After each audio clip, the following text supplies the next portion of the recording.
Your body warns you 2 years before a heart attack. Something begins to change long before the moment anyone calls a heart attack. Not in a dramatic collapse, not in a sudden pain, but in whispers, quiet biological signals moving beneath your awareness. Your body is not designed to fail without warning. It is designed to adapt, to protect, to communicate. Deep within your arteries, within the delicate lining of your blood vessels, subtle damage begins to accumulate. Not enough to stop you, not enough to slow your day, but enough to begin a story your cells are trying to tell. A story of inflammation, of stress, of imbalance. And if you listen closely, you'll realize your body has been speaking for years. Inside your arteries, a silent transformation begins. The inner lining, called the endothelium, loses its smoothness. It becomes irritated, inflamed. Tiny particles, lipoproteins carrying cholesterol, start to slip beneath this lining, becoming trapped. The immune system reacts, sending white blood cells to clean the damage. But instead of resolution, a slow buildup forms, plaque. Not overnight, not suddenly, but gradually, layer by layer, like sediment at the bottom of a river. Blood still flows, life continues, but the pathway is narrowing, and the signal has already begun. You may feel it first as fatigue that doesn't make sense, not the kind that comes after hard work, but the kind that lingers even after rest. This is not weakness, it is inefficiency at the cellular level. Your mitochondria, the engines inside your cells, are struggling to produce energy cleanly. Inflammation interferes, blood flow becomes less optimal, oxygen delivery shifts. The body compensates, but at a cost. You push through your day, unaware that this quiet exhaustion is not just mental, it is biological, systemic, and real. Then comes the breath, slightly shorter, slightly tighter, not enough to alarm you, just enough to ignore. Climbing stairs feels different. Walking a familiar distance feels heavier. The heart is working harder to do what once felt effortless. Blood vessels no longer expand as easily. Circulation becomes less efficient. The body adjusts by increasing effort, by pushing pressure higher. And in this adjustment, another signal emerges, not loud but persistent. A whisper carried in every breath you take. Sometimes it appears as discomfort, not sharp, not dramatic, just a strange pressure in the chest, or even the shoulder, the jaw, or the back. Easy to dismiss, easy to explain away. But pain is rarely random. It is the nervous system translating internal stress into something you can feel. The heart does not always scream before it suffers. Often it nudges, it hints, it asks for attention in the language of sensation long before crisis arrives. Your sleep begins to shift. You wake up more often.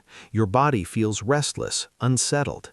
This is not coincidence. The autonomic nervous system, the system that controls heart rate, blood pressure, and recovery, is under strain.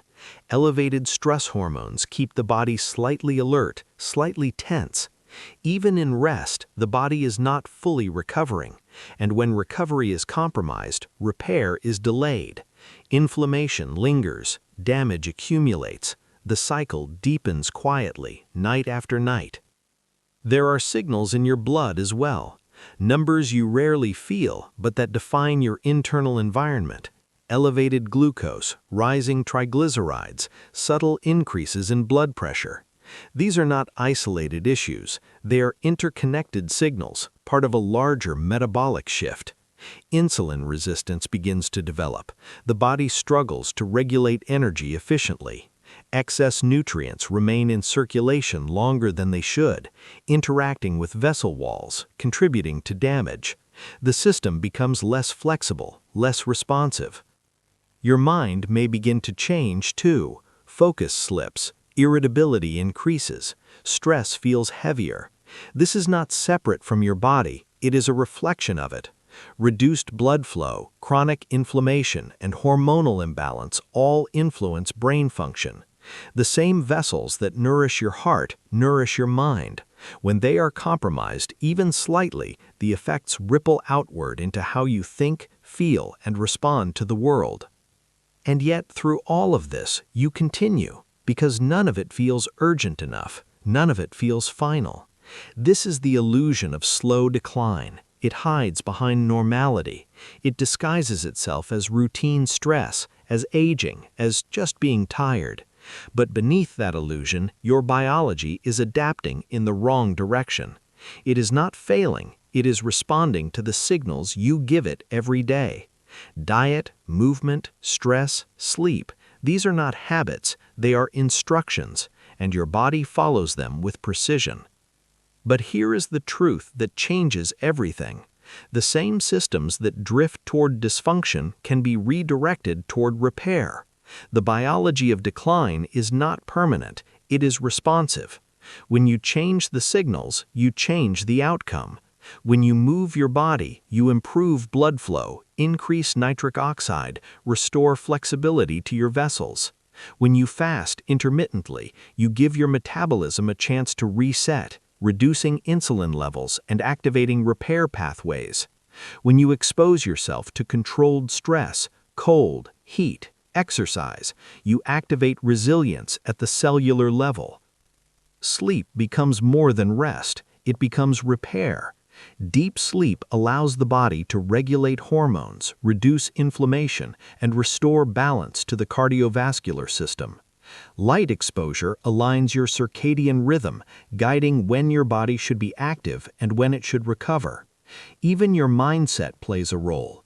Chronic psychological stress translates into biological stress, elevating cortisol, increasing blood pressure, accelerating the very processes that lead to disease. The heart attack is not the beginning of the story. It is the final chapter of a long biological narrative, a narrative written by thousands of small decisions repeated daily. But that means something powerful. The story can be rewritten, not instantly, not magically, but consistently, intentionally, with discipline. Discipline is not punishment, it is communication. Every healthy choice sends a signal: repair this, strengthen that, restore balance here. Over time, those signals accumulate.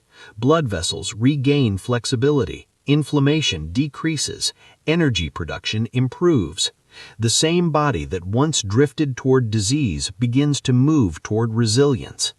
And one day, without realizing exactly when it happened, the signals change. The fatigue lifts, the breath deepens, the mind sharpens, the body feels aligned again, not because time reversed, but because biology responded, because you listened, because you acted. Your body was never silent. It was speaking all along. The question was never whether the warning signs existed. The question was whether you were willing to hear them and strong enough to respond.